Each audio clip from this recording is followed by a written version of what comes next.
Hello YouTubers, in honor of Jurassic World: The Fallen Kingdom, I've been revisiting the Jurassic Park films. I've gone over the first three films and now I'm going to go over 2015's Jurassic World. Now, Jurassic World stars Chris Pratt as Owen and Bryce Dallas Howard as Claire. It also has a little kid from Iron Man 3 with his older brother and a few other actors. But yeah, this film is very different, and they were going to make a Jurassic Park 4 after 3. 3 came out in 2001, and I was a huge fan of the Jurassic Park films growing up. And it was quite a while till we had a fourth installment. As a matter of fact, this was originally going to be called Jurassic Park Extinction, and they were thinking of getting Laura Dern and Jeff Goldblum back. We now have Jurassic World. And pretty much the premise of Jurassic World is just that. Jurassic Park has now become Jurassic World. They return to Isla Nublar, and they pretty much establish a fully functional park, unlike the first film. So now we have a theme park filled with dinosaurs. In many ways, this is almost a statement on stuff like SeaWorld or Six Flags. I love it. There's a lot of themes of animals kept into captivity for the profit of a theme park. And that's seen in this film. However, does this film live up to the first film? No, it doesn't. It fails to capture that magic like many of the other sequels. But to me, I think this film is overrated. So if you like this film and in fact love it, you may not want to watch this video. If you don't like it or you're kind of in the middle like me, go ahead and stick around if you want. For me, this was a highly overrated film, and it is enjoyable in parts. It does have its moments. There's stuff that I like that I will get to in a minute, but it's really dumbed down for the audience, and it's put into a factor of nostalgic goggles, and I just don't like it. But it's very hard to continue because Jurassic Park, again, was based on a novel by Michael Crichton. The Lost World was as well. So from Jurassic Park 3 onward, we never really had a novel that it was based on. But in this installment, Colin Trevorrow directs the film. He has the right amounts of action, comedy, with some dread. I like the look of the park. I like how they're profiting off of stuff. You see a Dairy Queen there. The gyrospheres was actually an idea from Steven Spielberg to have at the park. I like how people can roam around. But another thing they also deal with is genetic splicing, and that's where we have the return of B.D. Wong's character. Yeah, the scientist from the first film makes an appearance here. That was one of the cooler moments, and his character eventually takes a turn of stealing the dinosaurs, actually making a deadly monster on purpose. And I love it because it goes back to the theme of the first film with genetics and also that subplot with the DNA being stolen by another competitor. I find that to be a fantastic plot thread that's not nearly focused on enough in this. One thing I do not like is them dumbing down the velociraptors to being like pet dogs. I do not like that. You look at Blue, you look at the velociraptors here. Chris Pratt has this relationship with them. It's cool that they can control it, but just look at that image. Compared to, say, the first two movies where they were just deadly. Even in Jurassic Park 3, the velociraptors were deadly. And then they're just dumbed down. The velociraptors are arguably more intimidating and more deadly than the Tyrannosaurus Rex. And they just get dumbed down. But we do get to see the original T-Rex from the first film, and I like the moments he has. Even though we get to see Bryce Dallas Howard run in heels, I think it's just a stupid scene. Like, why? And it's computerized. It's sad when a film from 1993 looks better than a film in 2015. That should not happen. And you do have some practical effects, but it looks absolutely fake.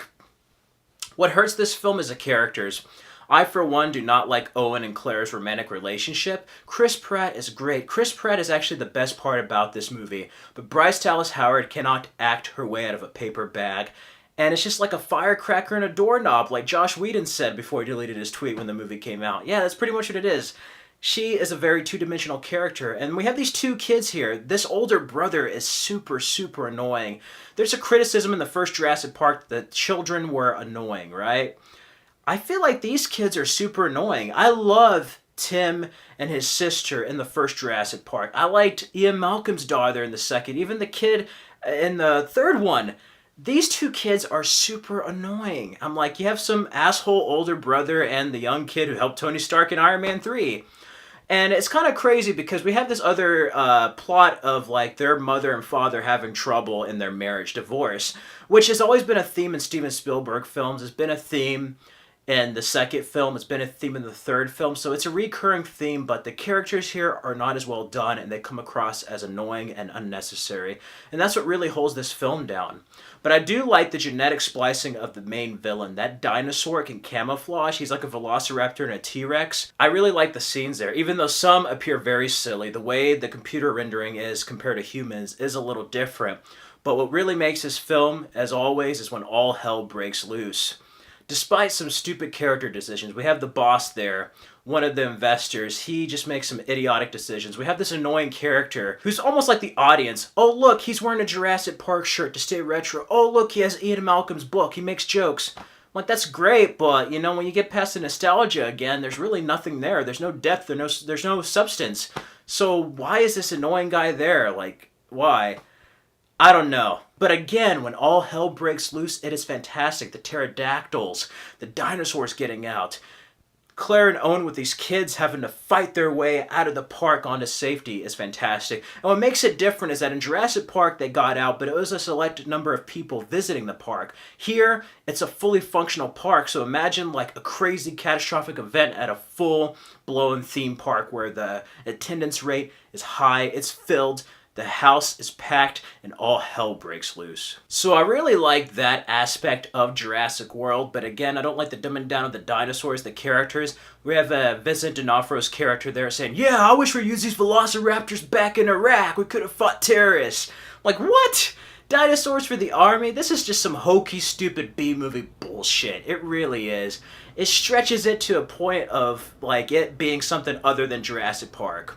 But I don't absolutely despise this film. There's stuff I don't like, but it does have its moments. Again, it kind of gets that mysticism and magic. Not quite like the first, but it gets that mysticism of the dinosaurs, of seeing it for the first time. And again, I think what really makes this is that it was the first Jurassic Park film in a while, so that's why it made all the money it did, I think. But the characters just aren't as well done as the original trilogy, and despite it having its moments, I didn't buy it. I like the first three, but at least it's Jurassic Park and this is Jurassic World, so it differentiated itself from the first three. But ultimately, I think this is a highly overrated movie, and I personally did not enjoy it, even though there are some people who enjoyed it. But I do like the T-Rex fight. That was great. I know a lot of people were mad about the Spinosaurus killing the T-Rex, but I'm more mad that the T-Rex did not get the kill. Instead, we have this like freaking sea dinosaur come out and eat it.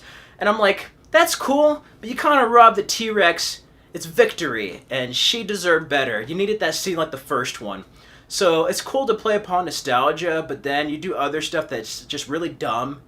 It's idiotic, and it's just not as great as the first three. I feel like they dumbed it down. But I do like seeing older versions of the original park. At first, I thought Chris Pratt's character was going to end up being Tim from the first film. I thought that would have been cool if he was like going through the old versions of the park. The kids are talking. He's just like, how do you know your way around here? And he's just like, I've been to this park before. That would have been awesome. But despite how you wanted the film to be, it is what it is. And I give it a 2 out of 5. It's not the best Jurassic Park. I actually think it's one of the weaker ones. I personally don't like it. I know this film has its share of fans, but for me, it just didn't do it. So I'm hoping Fallen Kingdom improves upon this film. But it's a 2 out of 5. I don't like it, but I don't flat out hate it like other movies. I think it's an okay film. I feel impartial to it. Like, I don't think it's the greatest, but I don't absolutely hate it. If it's on FX, I'm going to watch it, you know. So those are my thoughts on Jurassic World. Feel free in the comments below if you've seen it. Let me know your thoughts on Jurassic World. If you haven't seen it, go ahead and check out all the Jurassic Park films. Be on the lookout for my Jurassic Park Fallen Kingdom review, and also follow me on the Stardust app at Fred Film Fanatic. Like, comment, subscribe. Till next time.